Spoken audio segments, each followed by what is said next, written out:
My name is Captain Julia Stone, an officer in United States Army Intelligence. At 30 years old, I was trained to face the enemy anywhere in the world. But I was never prepared to face the enemy within my own family. I will never forget the feel of the cold asphalt on my cheek, the acrid smell of gasoline and burnt metal filling my lungs after my car exploded. In the heart of the fiery wreckage, something caught my eye, the familiar leather jacket of my stepbrother, Ethan. Hours later, in the hospital, Major Collins of the CID looked at me with a dismissive gaze. "Captain, perhaps you're just under a lot of stress." He didn't even bother to write down my statement. They thought an explosion and a few words of psychological intimidation could silence me.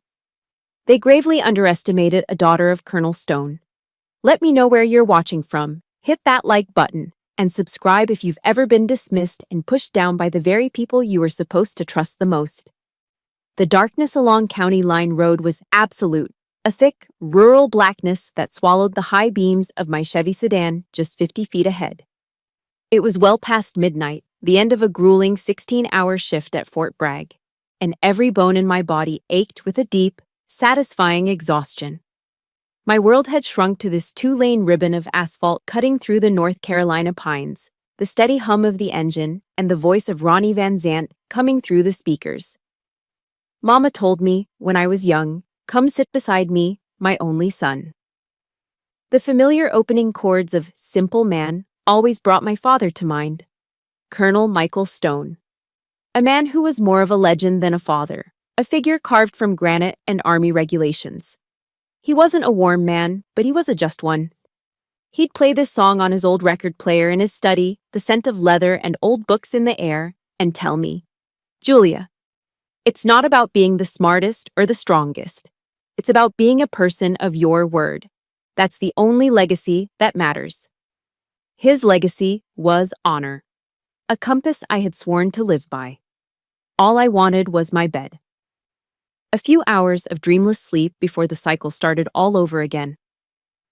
I took a sip of lukewarm coffee from the travel mug in the console, the bitter taste doing little to sharpen my senses. That's when I heard it. Click. Click clack. It wasn't the sound of a rock kicked up from the road.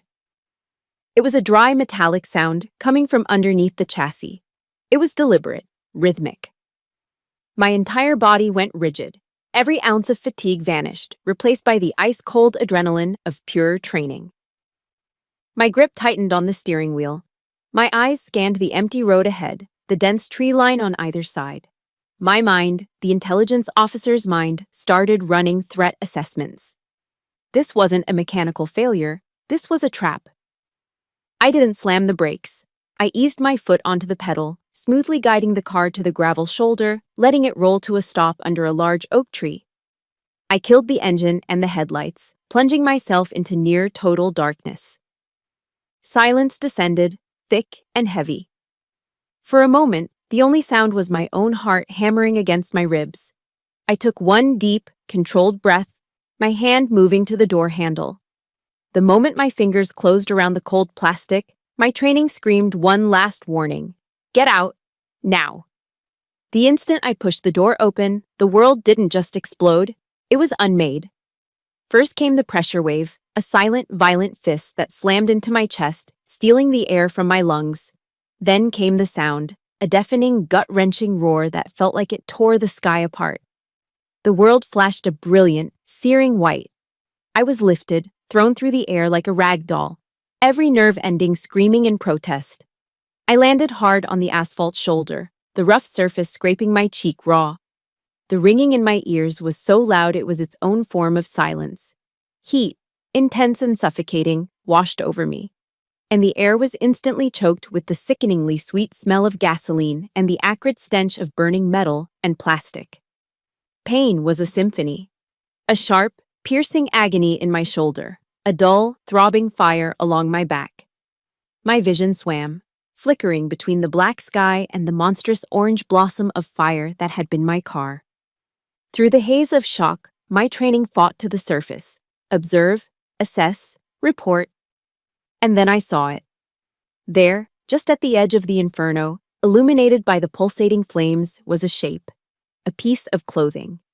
It wasn't just any piece of clothing, it was a worn, brown leather jacket, the collar frayed, a familiar tear on the left sleeve. It was Ethan's, my stepbrother's jacket, the exact one he'd been wearing just 2 days ago when he'd stopped by my apartment, all smiles and false concern. The image burned itself onto my retina, a brand of pure horror. It wasn't just a clue. It was an answer to a question I hadn't even known to ask. The physical agony searing my body was nothing compared to the icy shock that flooded my soul. The enemy wasn't in some distant land. He had just been in my home. He shared my father's name. Then the roaring flames and the weight of that betrayal finally pulled me under into darkness. I woke to the sterile, antiseptic smell of a hospital, Womack Army Medical Center. Every muscle felt bruised, every joint screamed when I tried to move. A dull, persistent ache throbbed behind my eyes. A man was sitting in the chair beside my bed, his large frame making the small space feel even more cramped. His Class A uniform was immaculate. Major Collins from the Criminal Investigation Division. He had a solid, imposing build, but his eyes were strangely vacant, like two polished stones. He listened as I recounted the events, my voice hoarse and weak. I told him about the clicking sound, my training, the deliberate nature of it all. When I got to the jacket, his eyebrow twitched with what looked like impatience. "Captain," he interrupted, his voice smooth and utterly devoid of empathy. "The preliminary report from the EOD team suggests engine failure. A faulty fuel line, there was no sign of explosive residue." "That's not possible, Major," I insisted, trying to sit up, a fresh wave of pain making me gasp. "I saw my stepbrother's jacket. It was at the scene." Collins offered a small, patronizing smile. "You've experienced a major trauma, Captain Stone, a significant concussion. The mind can play tricks on you in these situations. It fills in the blanks." He leaned forward slightly, his tone shifting to that of a doctor speaking to a confused patient. "Maybe you should just focus on resting. We can talk more when you're feeling more stable." He was reading me as a casualty, not as a witness. As a woman on the verge of hysteria, not a fellow officer. He didn't take a single note. When he left, the silence he left behind was heavier than before. I lay there, staring at the acoustic tile ceiling, the beeping of the heart monitor, a steady rhythm counting out my isolation. In that sterile, white room, two truths crystallized in my mind with terrifying clarity. First, there was a cover-up in progress, and Collins was a part of it. Second, no one was coming to fight for me. I was utterly and completely alone. The physical pain began to recede, overshadowed by a cold, sharp-edged rage. It wasn't a hot, blinding anger, but a focused, chilling resolve. I am a United States Army intelligence officer. I was trained to find truth in a fog of lies, to see patterns in chaos. They thought a car bomb and some condescending words could break me. They had no idea who they were dealing with. My greatest war hadn't started in the deserts of the Middle East. It had just begun, right here at home. I turned my head on the starchy pillow, looking out the window at the distant lights of Fayetteville. The image of that leather jacket, silhouetted against the flames, filled my mind. Why? Why would it be Ethan? Where did everything go so wrong? Lying in that sterile hospital room, the only sound the rhythmic beep of the heart monitor, the question echoed in the quiet spaces of my mind. Why Ethan? Where did everything go so wrong? The answer wasn't a single event, but a slow poisoning, a history written in small slights and quiet dismissals that began long before the explosion. My memories of the time before them are warm, but faded, like old photographs left in the sun. I remember the smell of my mother's baking, cinnamon and apples, and the sound of her laughter filling our small house just outside Fort Bragg. After she was gone, a sudden, brutal cancer stealing her from us, the house didn't just get quiet, it got cold. The warmth had left with her. My father, Colonel Stone, was a good man, but he was a soldier, lost in his grief and unprepared to be the sole anchor for a 10-year-old girl. 2 years later, Margaret and her son, Ethan, arrived. She was a whirlwind of bright lipstick and forced cheerfulness. Ethan, a year older than me, was sullen and watchful. I truly did. I tried to see them as a new beginning, a way to fill the echoing silence. But I quickly learned that I wasn't gaining a family. I was being displaced within my own home. The shift was subtle at first, then painfully obvious. At the dinner table, Margaret would steer the conversation to her first husband, Ethan's father, speaking of him in hushed, reverent tones as a fallen hero. Stories of my mother, the pictures of her on the mantelpiece, began to slowly disappear. Dinner itself became a nightly performance of favoritism. The main course might be for everyone, but dessert was always for Ethan. Peach cobbler, his favorite, would be brought out warm from the oven, the sweet smell filling the room. Margaret would heap a generous portion onto his plate, topping it with a scoop of vanilla ice cream, while I was offered a polite, but clearly secondary, slice. My father, bless his heart, seemed oblivious, just grateful that there was a woman in the house again, that the meals were warm and on time. He didn't see his daughter slowly fading into the wallpaper. As we grew older, the lines were drawn more sharply. We were two different species living under one roof. I poured myself into everything my father valued: discipline, academics, athletics. I was captain of the soccer team, a straight A student, my sights set firmly on West Point. I wanted to earn his pride, to live up to the Stone name. Ethan, meanwhile, drifted. He flunked out of community college twice, bounced between dead-end jobs, and excelled at only one thing: crafting elaborate excuses for his failures. The world was always against him. Someone else was always to blame. The night I received my acceptance letter from West Point, a full scholarship, I felt a surge of triumph so pure it almost made me dizzy. For one shining moment, I thought, this is it. This, he will see. My father insisted we celebrate. Margaret prepared a special dinner, pot roast and mashed potatoes, but the celebration quickly soured. Just before we sat down, Ethan announced he'd been fired from his job at the auto parts store. Instantly, the entire evening pivoted. My acceptance letter lay forgotten on the counter. The dinner became an impromptu therapy session for Ethan. Margaret fussed over him, her voice dripping with sympathy. "Oh, honey, that manager never appreciated you." My father sighed, running a hand over his face, his expression one of weary disappointment. Not with Ethan, but with the world that kept being so unfair to his stepson. Later that evening, as I was clearing the dishes, Margaret cornered me in the kitchen. Her smile was gone, replaced by a look of stern reproach. "Julia," she said, her voice low, "you don't need to flaunt your achievements like that. Think about your brother's feelings." The words landed like a physical blow. It was the first time I understood the twisted logic of our home. My success wasn't a cause for celebration. It was a burden, an insult to Ethan's fragility. From that day on, I learned to keep my victories to myself. The ultimate theft occurred the year my father died. A sudden heart attack took the kernel from us, leaving a void that felt as vast and final as the sky.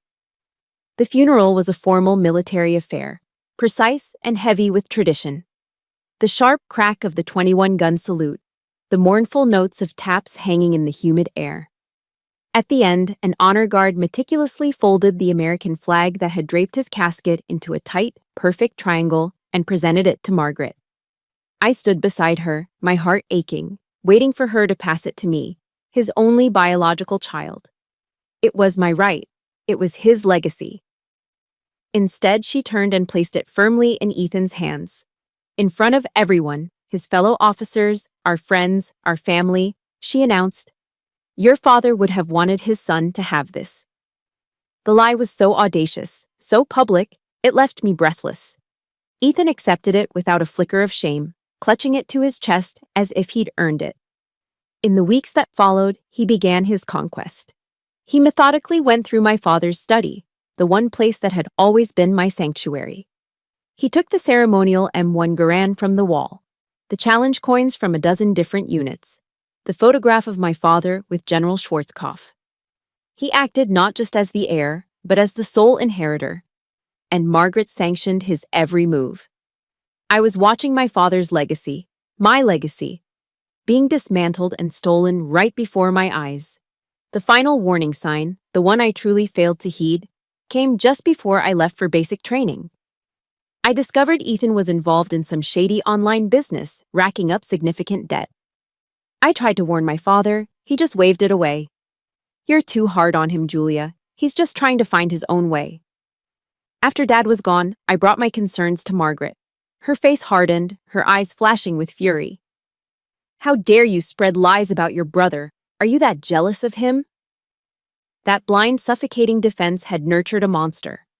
And lying there in that hospital bed, the memory of her furious face as vivid as the pain in my shoulder, I finally understood. Long before the explosion, the lines had been drawn, the sides had been chosen, and I was not on theirs. If you've ever felt like the outsider in your own family, if you've ever had your successes downplayed to protect someone else's feelings, please hit the like button for every quiet victory they never acknowledged. And in the comments, just type a simple, "I see you." Because sometimes that's all we ever needed to hear. My eyes drifted back to the hospital window. The past wasn't just a memory, it was a map, charting a direct course from those poisoned family dinners to the fiery wreckage on County Line Road. But my journey wasn't over. I had to go back even further to the one moment that should have been the pinnacle of my life. Even in my proudest moment, I was still just a shadow. The drive back to my off-base apartment was a blur of humiliation. A week out of the hospital, my body still a roadmap of aches and purple bruises, I had hoped to reclaim some small piece of my life. I'd planned to go to my office, use my security clearance, and start digging. Information was my weapon, my territory. But they had been waiting for me. I was stopped before I even reached my desk. Major Collins stood there, his posture rigid, flanked by two stone-faced military police officers. Their presence was overkill, a piece of theater designed for maximum effect. "Captain Stone," Collins said, his voice flat, devoid of any emotion. It was the voice of a man reading a weather report. "By order of battalion command, you are being placed on indefinite administrative leave, effective immediately. We have concerns for your mental well-being following the accident." He emphasized the word accident, letting it hang in the air like a verdict. One of the MPs, a young sergeant who wouldn't meet my eyes, stepped forward and held out his hand. I didn't need to be told. I unclipped my common access card from my belt. I removed the gold oak leaf insignia from my collar. Each action felt like I was surrendering a piece of myself. They were stripping me of my identity in the middle of my own unit, in full view of my colleagues who now stared, pretending to be busy with paperwork. It was a public execution of my career, a clear message to everyone watching. She is no longer one of us. My apartment, once my sanctuary from the rigid structure of military life, transformed overnight into a prison. The four walls seemed to close in on me, the silence amplifying the frantic thoughts racing through my head. I paced the length of the living room, from the window overlooking the parking lot to the kitchen and back, a caged animal wearing a path in the cheap carpet. Every official door had been slammed shut in my face. My work email was deactivated. My calls to colleagues went to voicemail, unanswered. I was an island, completely cut off from the world I dedicated my life to. The paranoia began to creep in, a slow, insidious vine. Was that nondescript sedan that was always parked across the street new? Was the faint crackle on my phone line just static, or something more? Every creak of the floorboards in the apartment above, every footstep in the hallway, sent a jolt of alarm through me. This isolation wasn't just a consequence, it was a strategy. It was designed to break me, to suffocate my will until I accepted the neat, tidy narrative they had written for me. The story of the unstable female officer who cracked under pressure. And in my weakest moments, a terrifying question began to whisper in the back of my mind. What if they're right? What if I did just imagine it all? The seed of doubt Collins had planted was beginning to sprout in the fertile ground of my isolation. I would stand in front of my closet, staring at my Army service uniform hanging there, crisp and perfect. The polished brass, the colorful ribbons representing years of service and sacrifice. It all felt like a costume from another life, a uniform belonging to someone else. It was mocking me. The psychological assault escalated a few days later. A knock on the door, polite but firm. Through the peephole, I saw a young captain in a crisp uniform. He introduced himself as being from the Combat Stress Control Team, sent to check in on me. He had kind eyes and a gentle voice, which made his mission all the more sinister. He sat on my sofa, a notepad on his knee, and began his gentle interrogation. "Do you often feel anxious, Captain?" he asked. "Are you experiencing nightmares about the explosion? Have you felt disconnected from those around you?" They were leading questions, expertly crafted to build a file, a medical file, a fraudulent file that would paint me as a classic case of PTSD, an unreliable witness plagued by trauma-induced hallucinations. It was a trap, and I knew it. I gave him clipped, one-word answers, my posture rigid with defiance. But as he continued his soft-spoken probing, a wave of despair washed over me. The very system I had sworn an oath to defend, the institution built on a bedrock of honor and integrity, was now using the tools designed to help soldiers as weapons to destroy one of its own. That night, sleep was a forgotten country. I sat in the dark, the blue light of my laptop screen illuminating my face, scrolling endlessly through the meaningless chatter of the internet. It was a desperate search for distraction, for anything to silence the screaming in my own head. My thumb flicked across the trackpad, and I found myself on YouTube, watching an old TED Talk I'd seen years ago. It was the researcher Brene Brown. She was talking about a speech by Theodore Roosevelt, the man in the arena. The words on the screen felt like they were being projected directly into my soul. "It is not the critic who counts," she quoted, her voice filled with passion. "The credit belongs to the man who is actually in the arena, whose face is marred by dust and sweat and blood, who at the worst, if he fails, at least fails while daring greatly."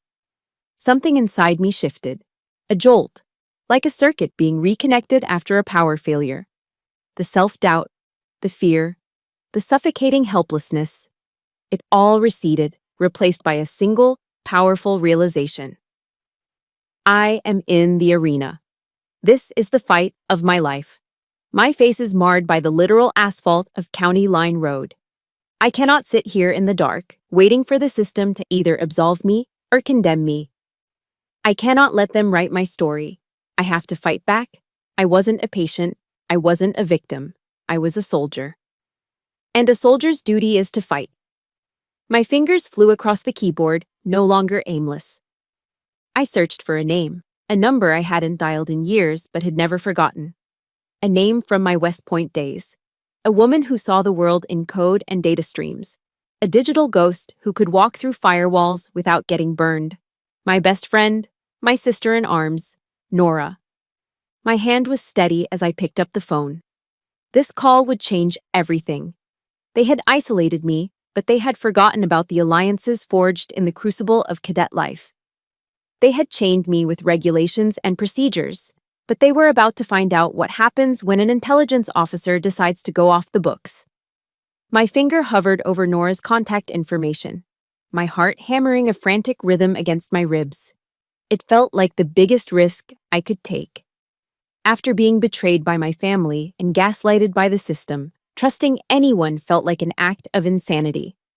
I was terrified that she, my brilliant, pragmatic, no-nonsense best friend, would be the final person to tell me I was crazy. But the words of Brene Brown echoed in my head. "Show up, let yourself be seen." I pressed the call button. The phone rang twice, then a familiar, rapid-fire voice cut through the silence. "Stone, it's after midnight. This better not be you trying to get me to go for a beer at Patty's Pub in Fayetteville." A shaky laugh escaped my lips. "Not tonight, Nora." I took a deep breath, the kind you take before you step off a cliff, and the story poured out of me. It wasn't a structured intelligence report. It was a desperate, jumbled torrent of words. The explosion, the smell of burnt metal, the impossible sight of Ethan's leather jacket, Major Collins's condescending smile, the forced administrative leave, the psychological evaluation. I didn't stop, didn't pause for breath, terrified that if I did, my courage would fail me and the words would get stuck in my throat forever. When I finally finished, the silence on the other end of the line was deafening. It stretched for 5 seconds, then 10. My stomach twisted into a knot. This was a mistake, I thought. She thinks I've lost it. Then Nora's voice came back, and it was the clearest, most solid thing I'd heard in weeks. Listen to me, Jay, she said, her tone devoid of any doubt. It was the voice of an operator, a problem solver. They made one fatal mistake. They messed with the 2 top graduates of our West Point class. A wave of relief so powerful it almost buckled my knees, washed over me. Tears I hadn't allowed myself to shed welled in my eyes. She believed me. Send me everything you have, she commanded. Every detail. Leave nothing out. For the next 48 hours, Nora went dark.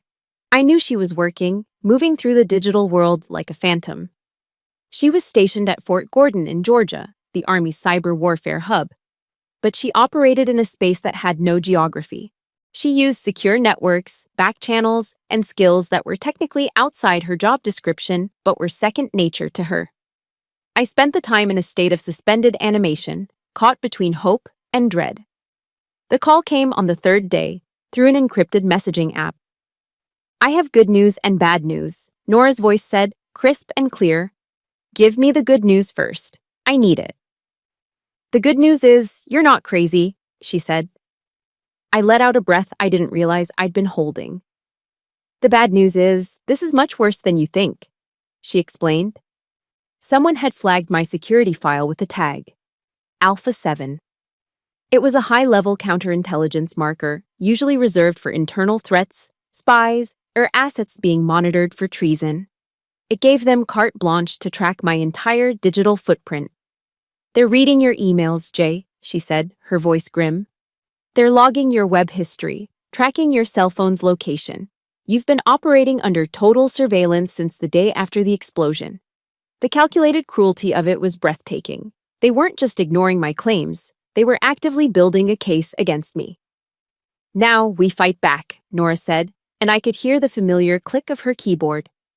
Let's start with your esteemed stepbrother, Meridian Tactical.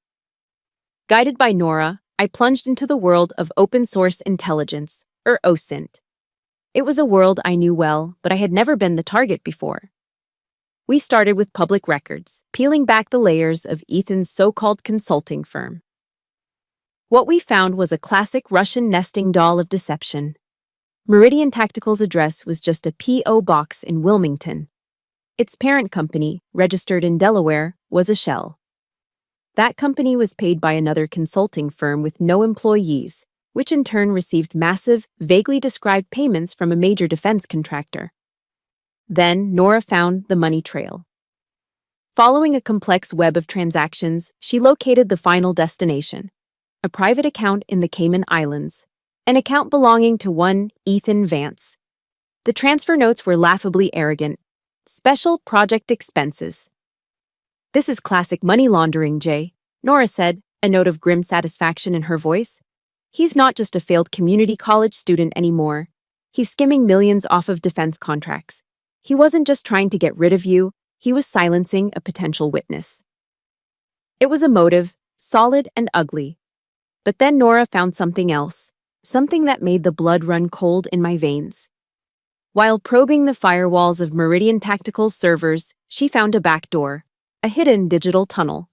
It created a direct, untraceable link to a server cluster inside the Department of Defense network, a server located right here at Fort Bragg. The implications hit me with the force of a physical blow. Nora's voice dropped to a near whisper. Jay, this isn't a joke. Ethan is not acting alone. He has an inside man.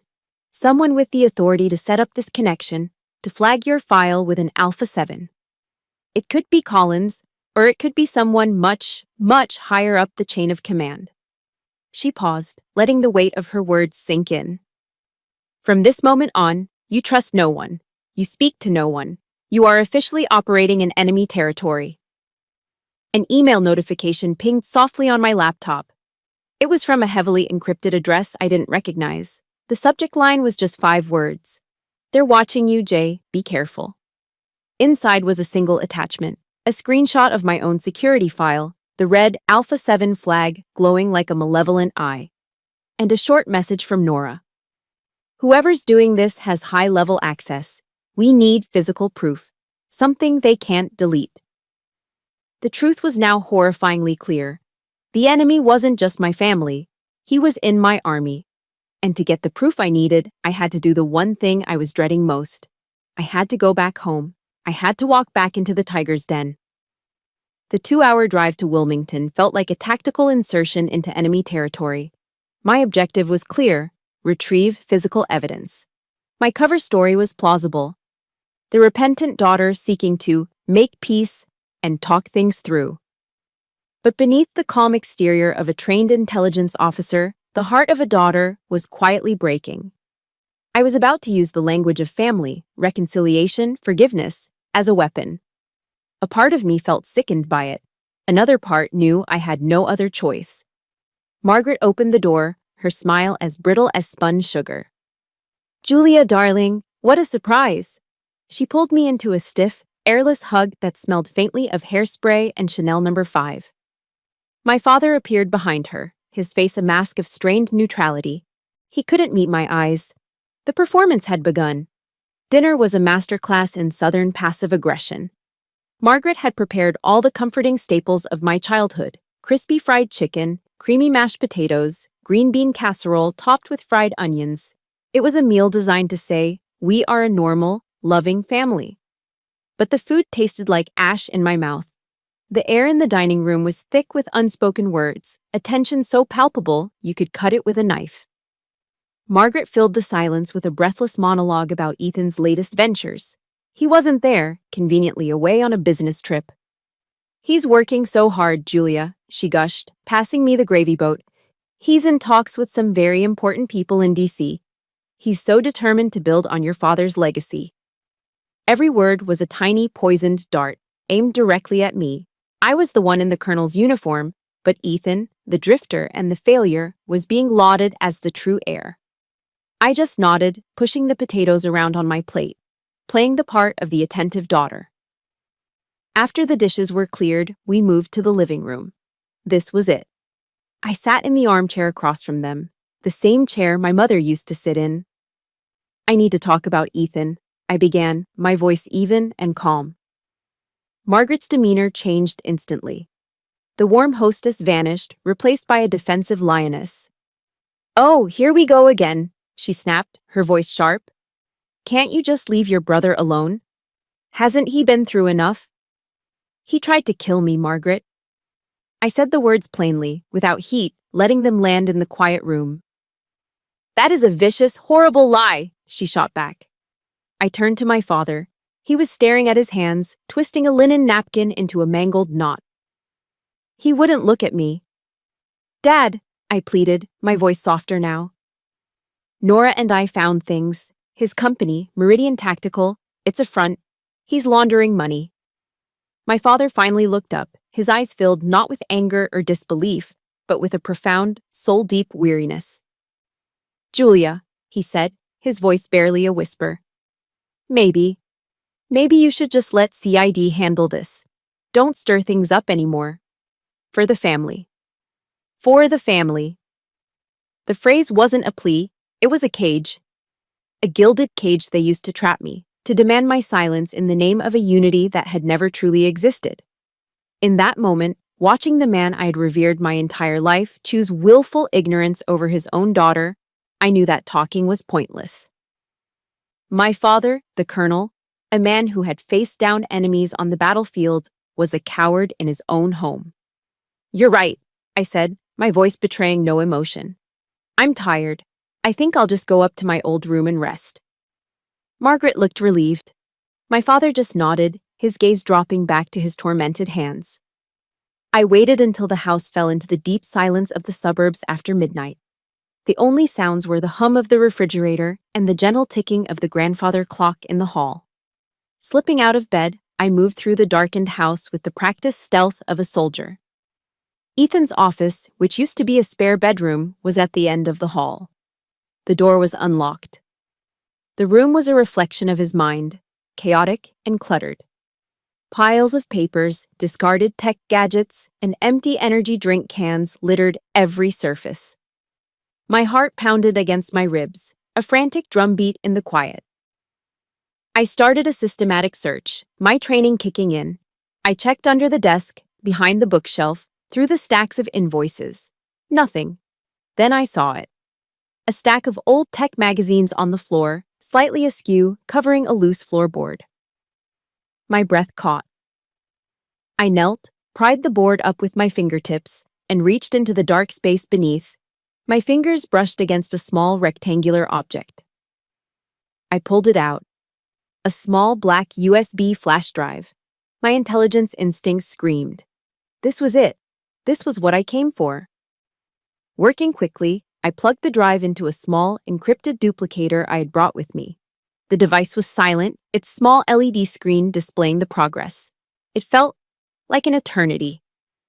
10%, 45%, 80%, finally, 100%, copy complete. I ejected the original drive, placed it exactly where I had found it, and replaced the floorboard, carefully arranging the magazines on top. I was a ghost. I had never been there. The next morning, as I was preparing to leave, Margaret found me in the kitchen. She had a smug, victorious look on her face. "I'm glad you came to your senses," she said. I turned to face her, my car keys in my hand. "I know what Ethan did," I said, my voice as cold and hard as steel. A cruel, mocking laugh escaped her lips. "Oh, you poor, pathetic girl. Always so jealous." She took a step closer, her eyes glittering with a malice I had never seen so clearly before.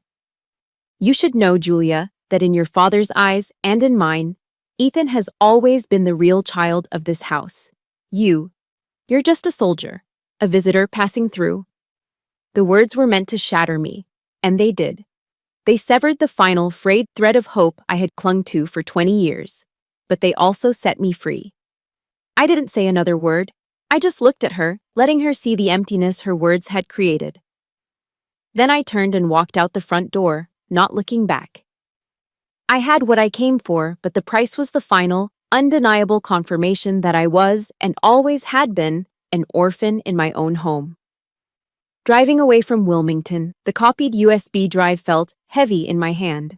I didn't feel victorious, just empty. I had lost them for good. All that was left now was the truth.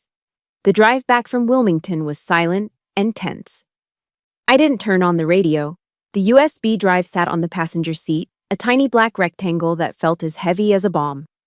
I drove straight to a secure location Nora had arranged, a nondescript apartment miles away from Fayetteville, paid for in cash under a false name. It was our temporary command center. Nora was waiting, her face grim, a fresh pot of coffee brewing. "Did you get it?" she asked, no pleasantries needed.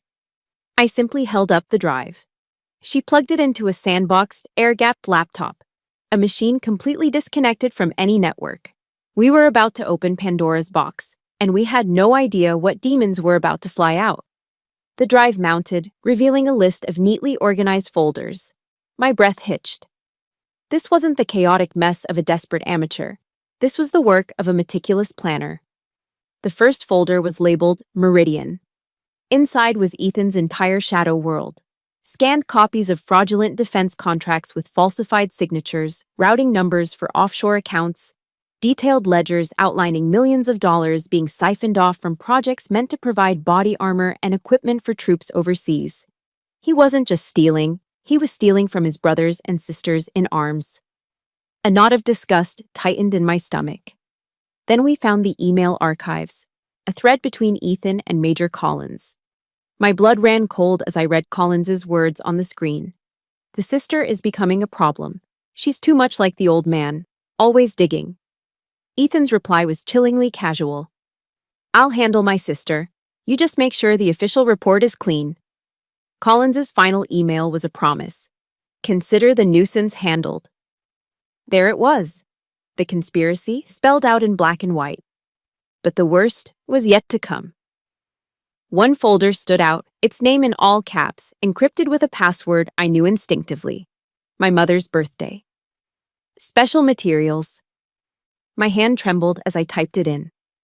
The folder opened. It wasn't just a plan. It was a military-grade operational blueprint for my murder. There were satellite images of my apartment complex, Detailed schematics of my car's make and model with a red X marking the optimal placement for a C4 explosive charge on the fuel tank. There was a log of my daily movements, my trips to the gym, the grocery store, my route to and from Fort Bragg, all tracked with terrifying precision. This wasn't a crime of passion born of jealousy. This was a cold, calculated execution. And then Nora clicked on an audio file. Ethan's voice filled the small room, stripped of its usual whining tone, replaced by something flat and reptilian. "Just make it a big enough blast to look like an accident," he said to an unknown person on the other end of the line. "No traces? She just needs to disappear." I felt the blood drain from my face. I could hear the dispassionate tone, the complete lack of humanity. This was the voice of a monster my family had created, nurtured, and protected. But the true heart of his darkness, the absolute depth of his depravity, was in the final folder. It was labeled Plan B. It was a psyop, a complete psychological operations campaign designed to utterly destroy me in the event the assassination failed. I felt a wave of nausea as I scrolled through the documents. There were forged medical reports, backdated over a year, detailing fabricated sessions with an army psychologist, diagnosing me with paranoid delusions and chronic instability. There were handwritten notes in what looked terrifyingly like Margaret's handwriting, listing my psychological vulnerabilities, my grief over my mother's death, my complicated relationship with my father, my intense professional ambition. All of it was weaponized, twisted into evidence of a broken mind. Collins was listed as the handler for this phase, tasked with planting these documents and discrediting any claims I might make. They hadn't just wanted to kill my body. They wanted to obliterate my soul. They wanted to erase my honor, my career, my sanity, my very truth. Ensuring that Captain Julia Stone would be remembered, if at all, as a tragic, crazy woman who simply lost her way. I looked at Nora. Her face was pale, her jaw set in a line of pure fury. I expected to feel broken, to shatter into a million pieces. But I didn't. The shock, the horror, the nausea, it all burned away, leaving behind something hard and clear and cold. It was the icy calm that comes before a battle. "They want a war, Nora," I said, my voice steady. "They're going to get one." We spent the next 6 hours huddled over the laptop, not as victims, but as strategists. We weren't planning revenge, we were planning a counteroffensive.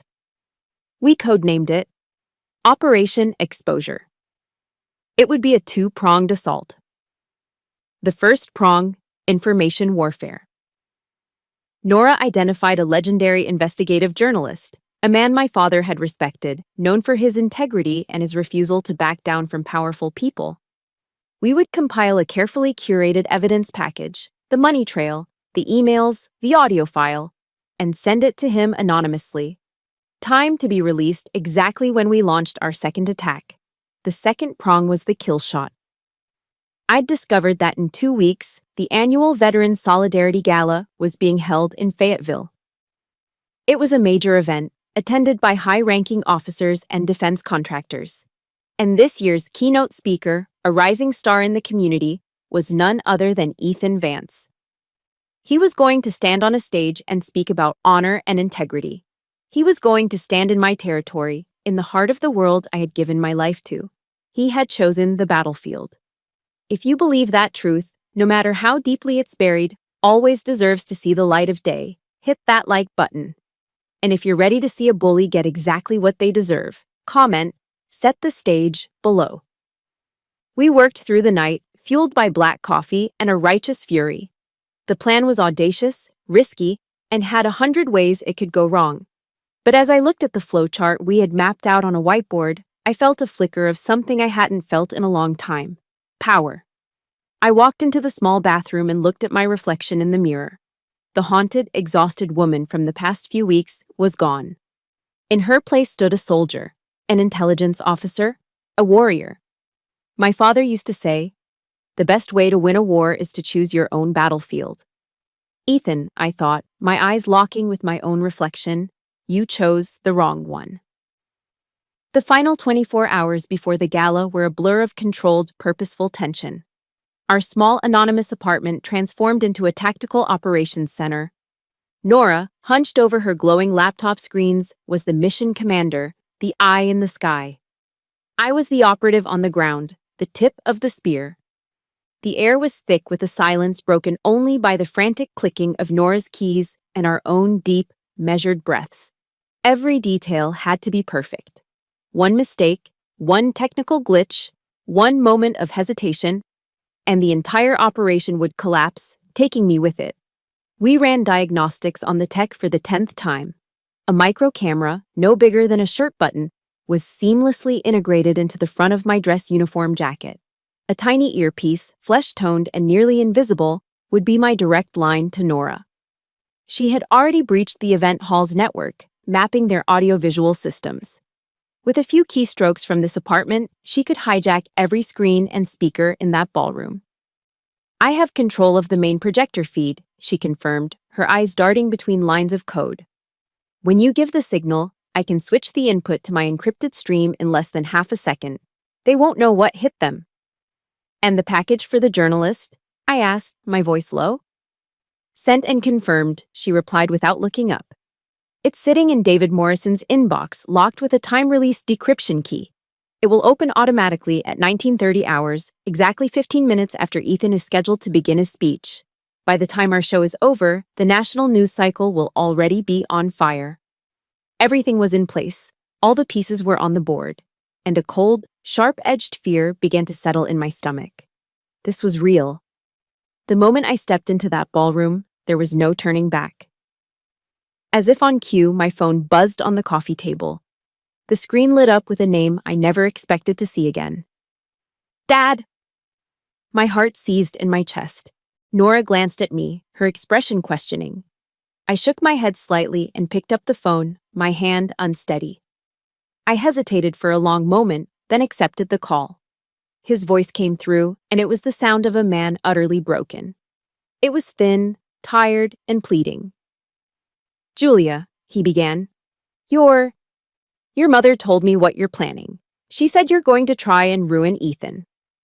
I stood there, speechless. My mother?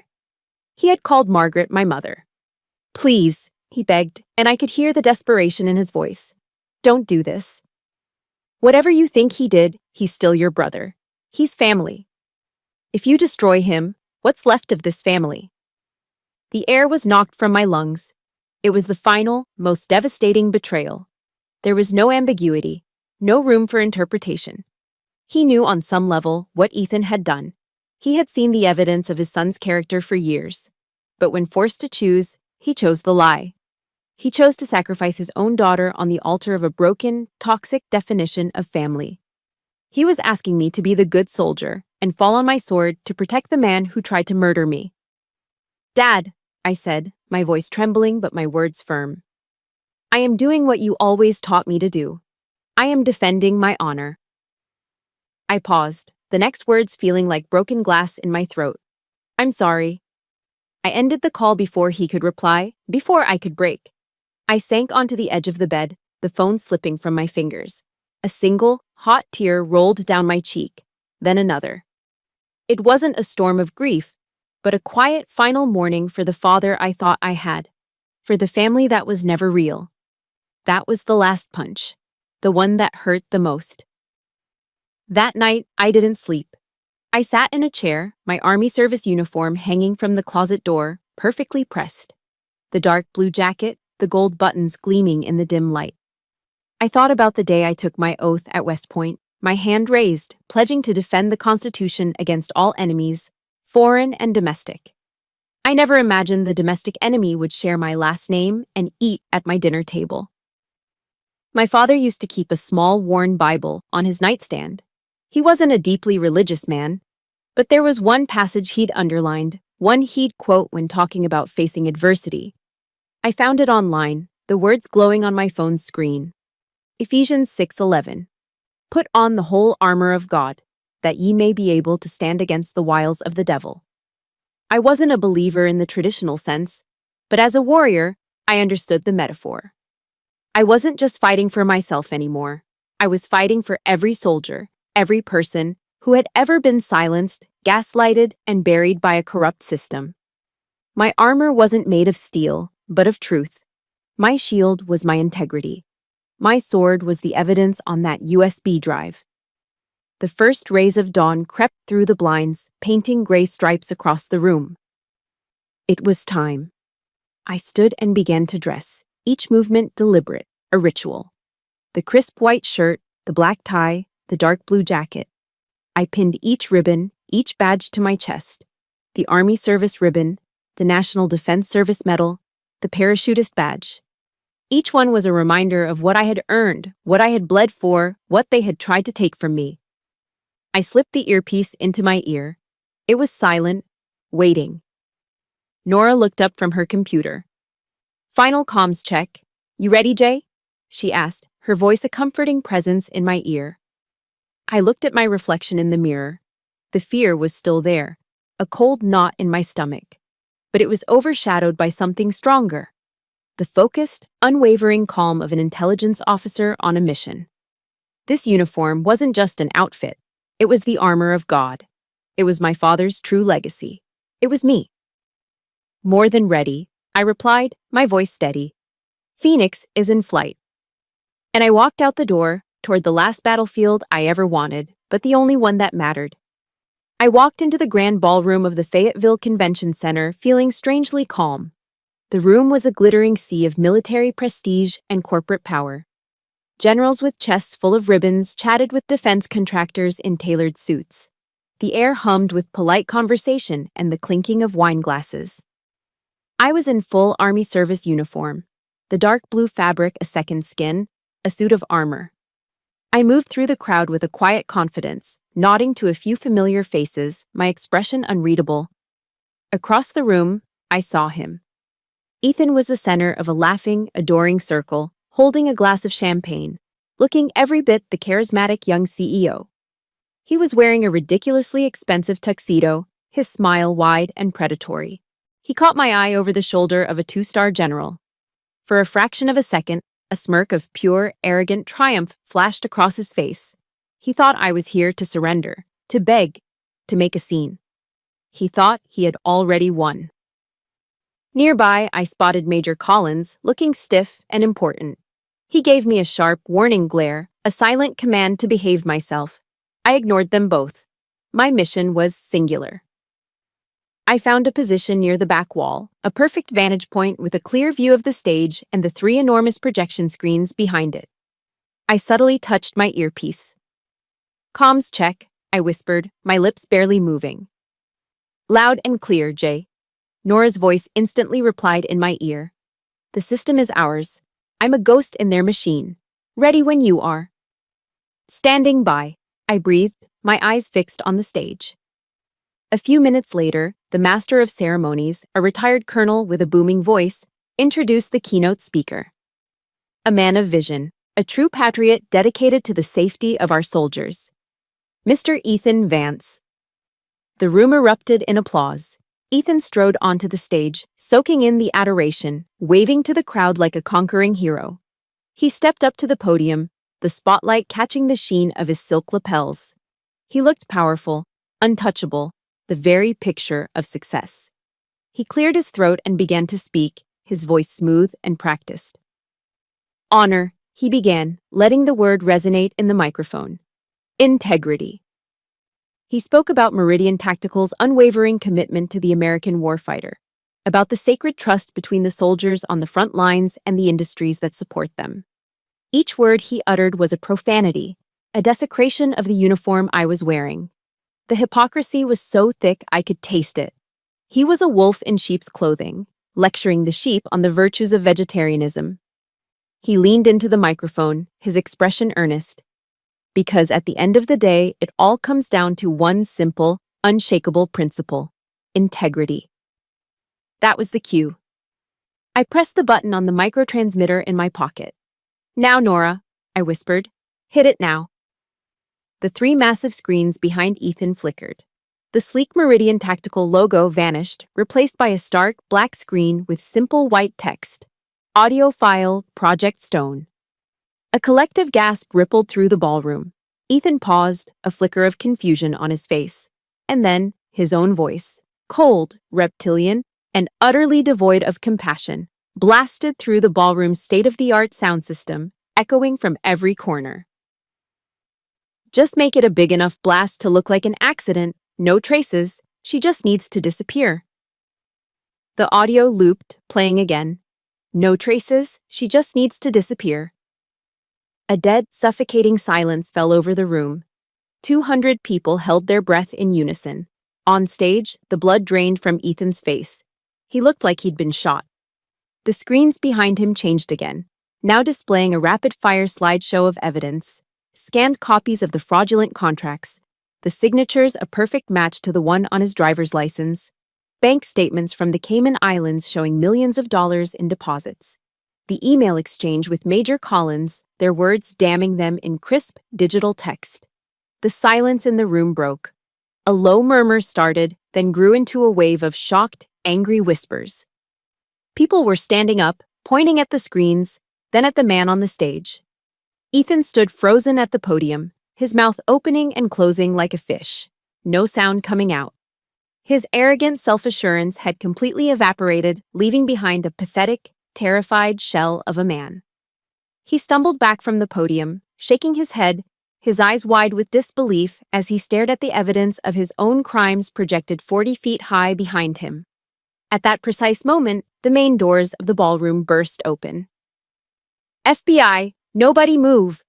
Agents in dark blue jackets, weapons drawn, poured into the room, followed by uniformed CID investigators, the real ones this time. They moved with swift, practiced efficiency. 2 agents swarmed the stage. "Ethan Vance," one of them yelled, his voice cutting through the chaos. "You are under arrest for conspiracy to commit murder and federal fraud." Ethan didn't resist. He just crumpled, his legs giving out from under him as they pulled his hands behind his back and slapped the cuffs on. From the front row, a woman's shriek tore through the air. Margaret. She was on her feet, her face a mask of horror and disbelief. I saw Collins, his face as white as a sheet, trying to slip out a side exit. He didn't make it 5 feet before 2 CID agents intercepted him, blocking his path. His career, his life, was over. And in the middle of it all, I stood perfectly still. My heart was pounding, but my body was calm. I was a statue in the eye of a hurricane I had created. My war was over. I had faced the enemy on my own terms, on my own battlefield. Justice hadn't been found in a quiet, sterile courtroom. It had been delivered, loud and clear and undeniable, under the bright lights of a stage for the whole world to see. Amidst the chaos of flashing cameras and shouting agents, my eyes scanned the crowd and found my father. He was standing near the back, his face a canvas of pure, unadulterated shock. Our eyes met across the room. I didn't see pride in his gaze. I didn't see relief. I just saw the wreckage of a man who had lost everything. In that moment, I understood. My victory was his, and Margaret's and Ethan's final, absolute ruin. The brief, sharp thrill of triumph faded, replaced by the heavy aftershock of loss. The aftermath of the gala was a media firestorm. The story was everywhere. CNN, Fox News, The Washington Post. They called me a hero, a courageous whistleblower. Captain Julia Stone, the officer who exposed a multi-million-dollar fraud ring and a murder plot that reached into the highest levels of the military-industrial complex. The FBI's investigation widened, a net that caught a dozen more corrupt officers and executives. Meridian Tactical imploded, its assets frozen, its name becoming a byword for corruption. Major Collins was arrested, his career ending not with a bang, but with the quiet, humiliating click of handcuffs. I was vindicated. I was celebrated. And I had never felt more empty. Victory, it turned out, had the bitter taste of ashes. Every news report, every congratulatory call from a former colleague felt hollow. I had won the war, but in doing so, I had burned my entire world to the ground. A week later, my father called. He and Margaret wanted to see me. I knew I shouldn't go, that there was nothing left to say, but some broken, hopeful part of me, the part that was still a 10-year-old girl who missed her mom, agreed. We met at a small independent coffee shop halfway between Fayetteville and Wilmington. It was a neutral ground, a sterile environment for the final autopsy of our family. The air inside was thick with the smell of roasting coffee beans and a grief so heavy it felt like a physical weight. Margaret's face was puffy and swollen, her eyes red-rimmed from crying. She looked older, smaller, all the fight gone out of her. My father just looked gray, as if all the color had been drained from his world. Margaret started, her voice a pathetic, trembling whisper. "Julia, please," she sobbed, reaching a hand across the table, which I did not take. "You have to tell them it was all a misunderstanding. You can retract your statement. Ethan. My boy. His life is over. You have to save him." I just stared at her, my expression a blank wall. The sheer delusional audacity of her request was breathtaking. She wasn't asking for forgiveness or understanding. She was asking me to set myself on fire to keep her son warm. I said nothing. My silence was its own answer. Then I turned to my father. This was the only voice that mattered. I waited for him to say he was sorry, to say he was proud, to say he finally understood. To choose me. He stared out the cafe window at the passing traffic, his profile etched with a pain that was almost unbearable to watch. When he finally spoke, his voice was cracked and broken. "I am so proud of your courage, Julia. You did what you thought was right." He paused, and my heart foolishly leaped with a flicker of hope.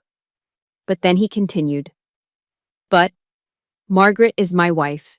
Ethan is her son." He finally turned to look at me, his eyes swimming with helpless tears. "You've put me in an impossible position. This family, it's destroyed."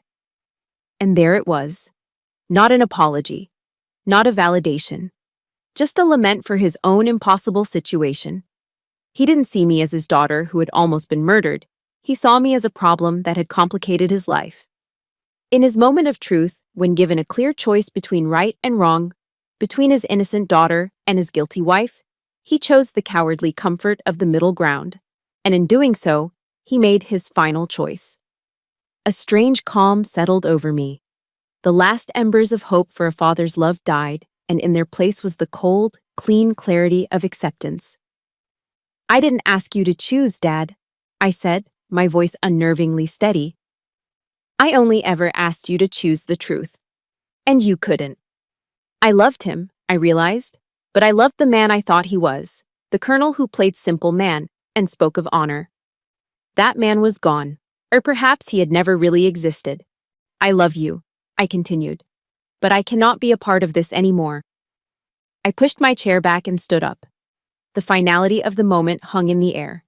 This was the point of no return. "This is the last time we'll speak," I said, looking from his shattered face to Margaret's tear-streaked one. "I wish you both luck." I turned and walked out of the coffee shop without looking back. I made it to my car, closed the door, and only then did I allow myself to break. The sobs came in great, heaving waves, a deep, primal grief for the family I never had, and the father I had just lost forever. The following week, I was summoned to the new battalion commander's office at Fort Bragg.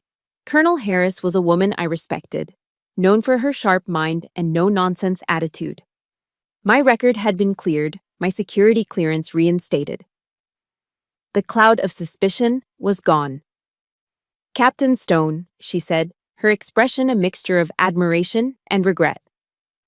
"On behalf of the United States Army, I want to apologize for how this system failed you. What you did took a kind of courage that we don't give out medals for." She leaned forward. "You can write your own ticket. Name it, and it's yours." I didn't hesitate. I had spent the last week in the ashes, and I knew what I needed to do. This wasn't about running away from the past. It was about shaping the future. "I want to transfer, ma'am," I said, my voice clear and strong. "To Fort Huachuca, Arizona. I want to be an instructor at the Army Intelligence Center. I want to help train the next generation of officers." This wasn't a retreat. It was a strategic redeployment. I was moving from one battlefield, a personal and bloody one, to a training center. From fighting the enemy to creating guardians. I wouldn't let my story be defined by trauma. I would turn it into a lesson, a shield for those who came after me. I would forge my own legacy, not from the name I inherited, but from the honor I had fought to defend. 6 months later. The sky over Fort Huachuca, Arizona, is a thing of impossible, endless blue. It's a vast empty canvas that makes you feel both infinitesimally small and infinitely free. I stand in front of a classroom of young lieutenants, their faces eager and sharp, the next generation of Army intelligence. I'm wearing my daily uniform now, the simple, practical Army combat uniform. The dark blue dress uniform, my armor from the gala, is hanging safely in my closet. It's duty done. There's a new kind of authority in my stance, a quiet confidence in my voice that wasn't there before. The brutal beauty of the Sonoran Desert has become my sanctuary, my place of healing. Its landscape is harsh, covered in thorns and things that bite, but it's also resilient, bursting with unexpected life. It doesn't pretend to be anything other than what it is. It's honest. Here, under this vast, open sky, the ghosts of North Carolina can't reach me. There is no past here, only the present and a wide-open future. My transfer to the Intelligence Center of Excellence wasn't just a change of scenery. It was the beginning of my true life's work. I used my newfound notoriety to push through a new training curriculum. It's a mandatory course for all new intel officers. I call it Operation Phoenix. I don't just teach them about signals intelligence or tactical interrogation. I teach them about the things that aren't in the field manuals. I teach them about ethics when the chain of command is compromised. I teach them about the courage to challenge the system you love when it goes wrong. And I teach them about the deadliest threats, the ones that come from within. My own case has become a core part of the course, presented as an anonymized case study. Case File Alpha 7. I walk them through the doctored reports, the psychological manipulation, the web of corruption. I teach them how to spot the red flags of a cover-up, how to counter gaslighting from a superior officer, and the most important lesson of all, that sometimes the most honorable action a soldier can take is to break a rule to protect the truth. I am taking the worst experience of my life and forging it into a shield for them. The scars I carry are now the map I use to guide them to safety. One afternoon, a letter arrives in my base mailbox. The envelope is standard federal prison issue. The return address is from a penitentiary in West Virginia. The sender, Ethan Vance. I hold the thin envelope in my hand, feeling its weight, which is next to nothing. I don't feel anger or fear or even curiosity. I just feel tired of it. That evening, as the sun begins its spectacular descent, painting the sky in fiery shades of orange and purple, I take a walk out into the desert. The air is warm and dry, smelling of dust and creosote. I find a quiet spot and stop, the letter still in my hand. I don't need to read it. Whatever words are inside, excuses, apologies, blame, pleas for forgiveness, they don't matter anymore. They are the last rattling chains of a past I have already broken free from. My peace is no longer contingent on his remorse. My healing does not require his participation. I take a single match from my pocket, the kind issued in MREs. I strike it, and the small flame dances to life in the fading light. I touch it to the corner of the envelope. It catches, curling, turning black at the edges. I hold it until the flame nears my fingertips. Then I let it drop to the sandy ground. I watch as the paper burns, the words within turning to gray, weightless ash. A gentle desert breeze picks them up and scatters them into the twilight, where they disappear without a trace. A final, profound sense of release settles over me. The past is not just forgiven, it is gone. The story ends here, on a simple, open road. I'm driving my new Jeep, the windows down, the warm desert wind whipping through my hair. I'm heading nowhere in particular, just enjoying the feeling of moving forward. I switch on the radio, scanning through the stations, and then I hear it, the familiar, gentle opening chords of a guitar. Mama told me, when I was young, come sit beside me, my only son. Simple Man. The song that once haunted me, the anthem of a legacy I thought I had to live up to. But this time, it doesn't bring a wave of sadness or a pang of loss. This time, I smile. A real, genuine smile that reaches my eyes. The song isn't his anymore. It's mine. It's become my own anthem. It's about finding satisfaction in a simple life lived with honor. It's about finding peace not in the approval of others, but in the truth you find for yourself. It's about understanding that a strong woman can face any storm, navigate any betrayal, and find her own damn sunrise on the other side. I had found my justice, not in the downfall of my enemies, but in my own rebirth, not in the ashes of my old life, but in the flight of the phoenix. And as the last notes of the song fade into the vast, silent beauty of the desert, I keep driving, heading toward the horizon, free. Thank you for walking with me on this journey, from the ashes of that roadside explosion to this new dawn in the desert. My war is over, but I know that for many of you, the battle is still being fought every day. In quiet kitchens, in tense boardrooms, and in the echo of painful memories. If my story has given you even a small measure of strength, please let your voice be heard. In the comments below, I want you to write 3 powerful words. My story matters. Let's create a chorus they can't ignore. Please hit the like button if you believe in the power of truth, and subscribe to this channel because this is a place where every survivor has a voice and every story matters. You are not alone.